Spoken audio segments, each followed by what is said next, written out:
can argue that they don't deserve it. Jimmy Armfield, the one-club man who has a smile as big as any.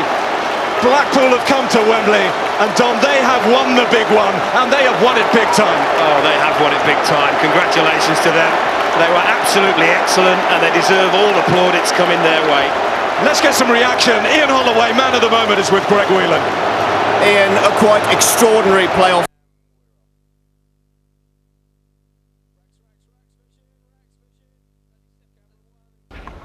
Longleg staying up for the right-handed trot. Definitely no fixed contract period. Swing! You can even try it for free. Go to lovefilm.com. At Panasonic, we believe innovation should make things work smarter, like the EcoMax motor in our vacuum cleaners, tumble sensors in our washing machines, flatbed microwave ovens, and fridge freezers with an A++ energy rating. They're part of a new generation of home appliances that combine efficiency and innovation for better results. Intelligent living matters. Panasonic. Ideas for life.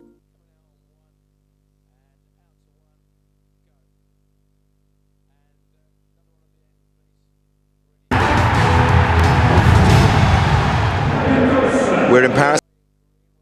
Heineken Cup final between Biarritz and Toulouse. We're on Sky Sports HD2. We're in 3D as well. If you're watching in 3D, match commentary comes from Ian Evans and Mark Robson. But This man in the yellow boots of the couldn't catch him.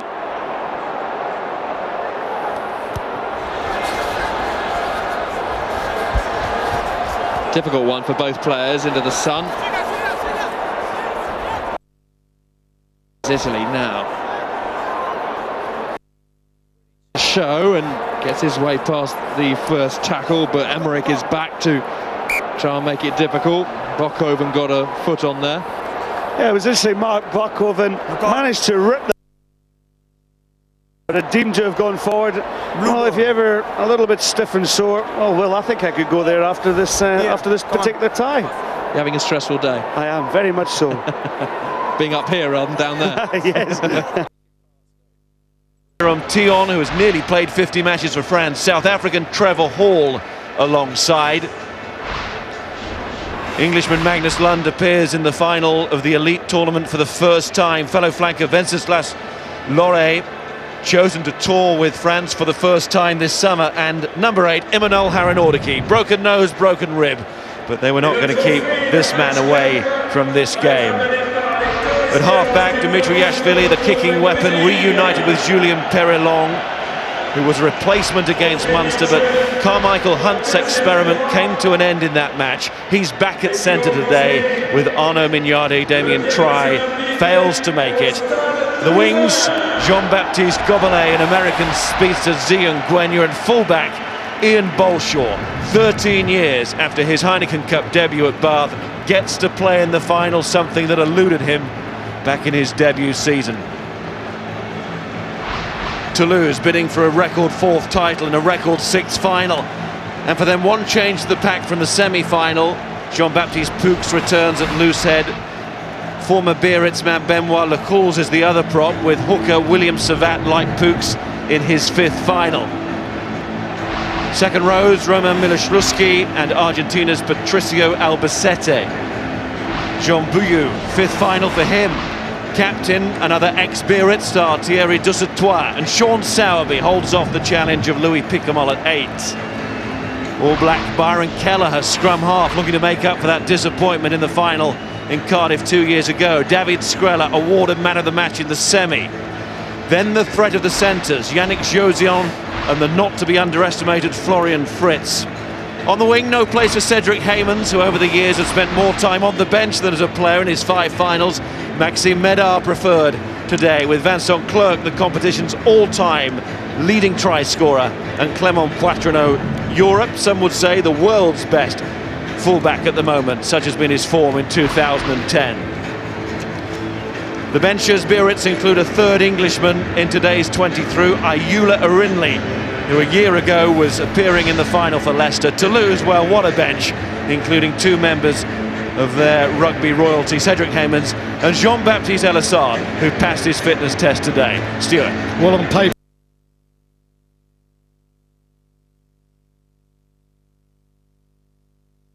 an aggressive defence and the coolest of kickers in Dimitri Yashvili, the Basque team, dangerous opponent here in Paris.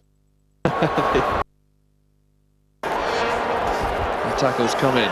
There's a hazard dart to the short side, but the US really spreading that ball across the width of the pitch. Yeah, good play by USA. They've just been comfortable on the ball. Oh, another superb pass. Look at that. Well, if Italy can do it, USA can do it better. And that showed real skill and composure. Zach Test getting the touchdown, and he will be looking good for the 2 points on top.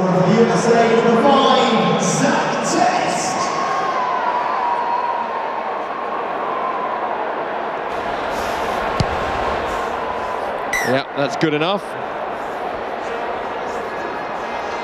Oh, Barnard with a longer pass. This is Zach Test.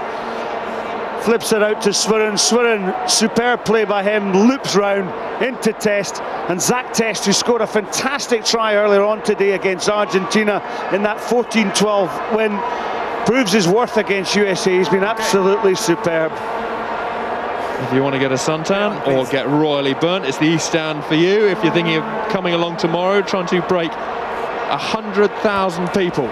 And it's a superheroes fancy dress party, in case you're interested.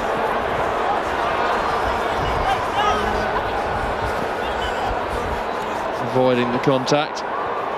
A little chip through. Bokhoven is chasing. Italy in something of a corner. Inosa. Everybody working hard, the Italians, to keep their defensive line. And the US trailing by 3, conceding the penalty there. Yeah, Paul Emmerich just taking the ball into contact. Paul Emmerich's a far better player than getting sucked into that stuff. If he can just give and go, he's a wonderful ball handler. Great experience for both the 15s team for the USA Eagles and of course his 7s team as well. Bokhoven having to go back and into touch, and there is the half-time whistle. It's Italy just by 3, 10-7.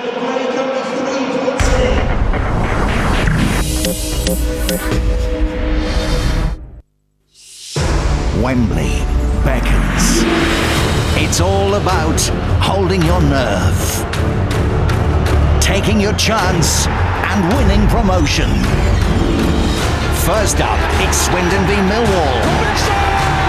Then Dagenham take on Rotherham. Don't miss all the drama of the playoff finals with Bet365.com next Saturday and Sunday, Sky Sports HD2. How it feels to chew 5 gum.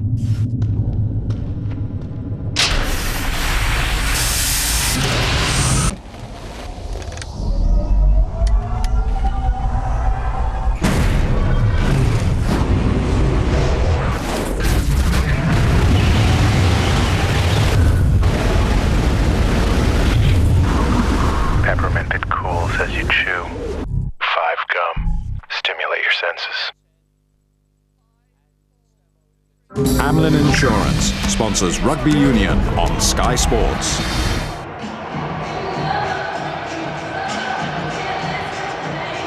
Well, it was thought that there would be a big attendance, and people are still buying tickets for today. They've heard there's some decent entertainment to be had, and that's 37,800 and still counting.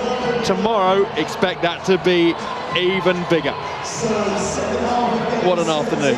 Oh, it is, and when you consider that we're going through to well after, well, 7:30 is the last kick-off time between England and Australia, and it's such a super atmosphere here at Twickenham.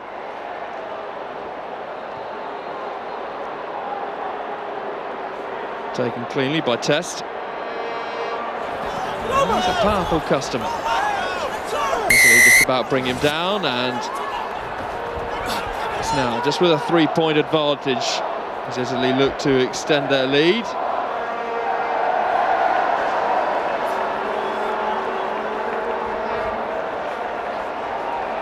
The United States have got the numbers round the back there. Bresson just being pushed back. That looked flat at best. Rosa. Tackle comes in, Bresson. The United States. Now then. There's a lot of space out there, a lot of work for Castagnoli to do. Great running. Little pop inside, thank you very much. The referee is bringing them back. A little bit harsh, maybe not. Emmerich thinks he's scored. He would have taken the United States into the lead. Oh, gutting for Emmerich. Zach Test, look at this. He passed it before the 22, the ball's well over, isn't it? So, yeah, good decision, but Zach Test maybe should have just backed himself. He had the pace. Good lungs from Cardona to get there.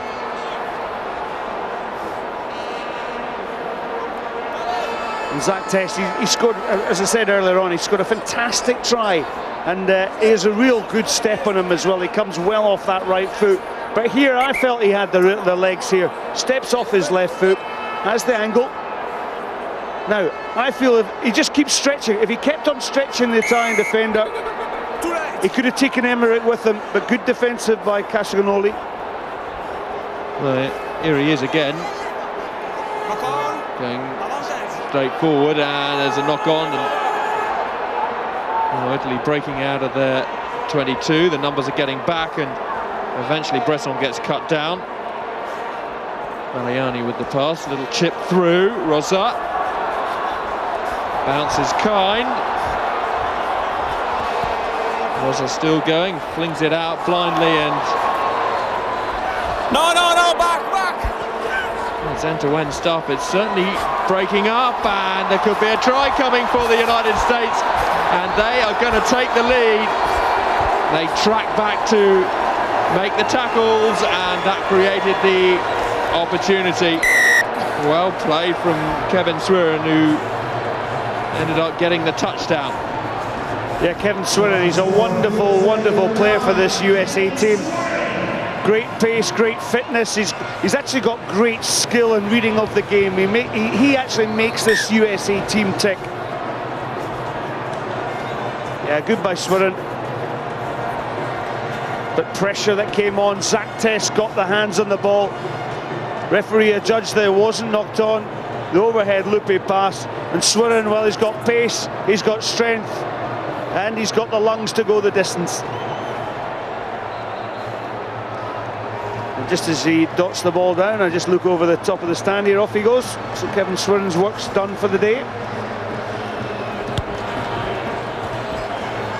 So the US 4 points up, and they've not managed to hit it 10, so Italy will be feeling confident with 3.5 minutes left to play that they can get themselves ahead. Nervous times for Caravelli. Yeah, a real enthusiast of the game, he understands the game so well, but nervous times for Caravelli and his USA team. Well, the work off the ball from the Italians there. The United States boys weren't buying any of that. Penalty again to Italy. Number 8. Oh, now, could there be trouble here? You offside and deliberate no card. Oh, yellow card, and that's big trouble for the United States. They're down by a man, and Italy will feel. And here they go again, 2 or 3 meters inside the Crusaders' 22-meter area. Stechman takes it to ground. Duprier, Steenkamp. Now the Bulls start to form the pods, but they've lost control of the ball. Turnover for the Crusaders, who quickly shuffle back into position to be able to kick rather than defend. Carter, well taken by him. Nice little step now. Jakub van der Westhuizen.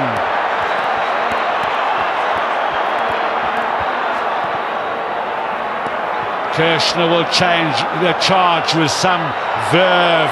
Been knocked on. Dion Stechman turns it to advantage. Duprier, Durafir. Good defence by the Crusaders, Duprier. Josion's pass out wide to Madar.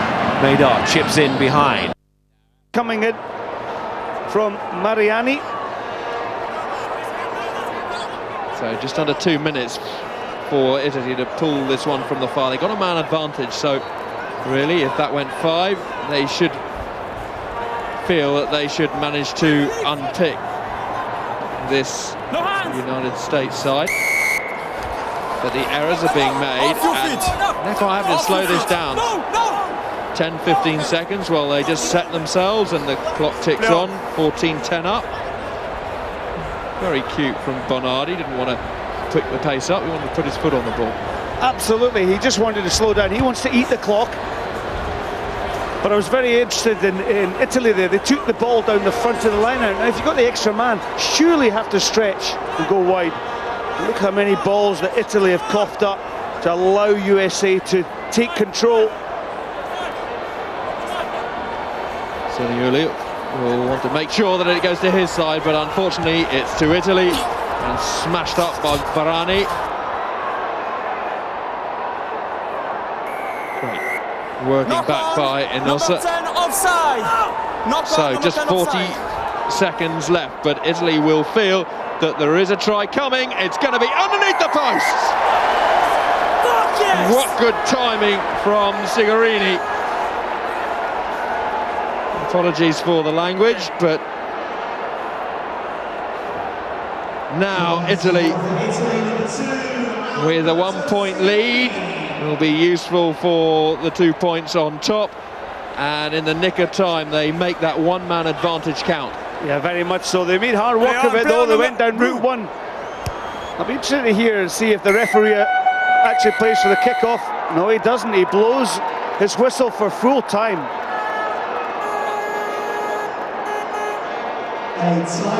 Well, Italy were pushed all the way by the United States. They were struggling at one point, but maybe the crucial time was when the referee went into his pocket and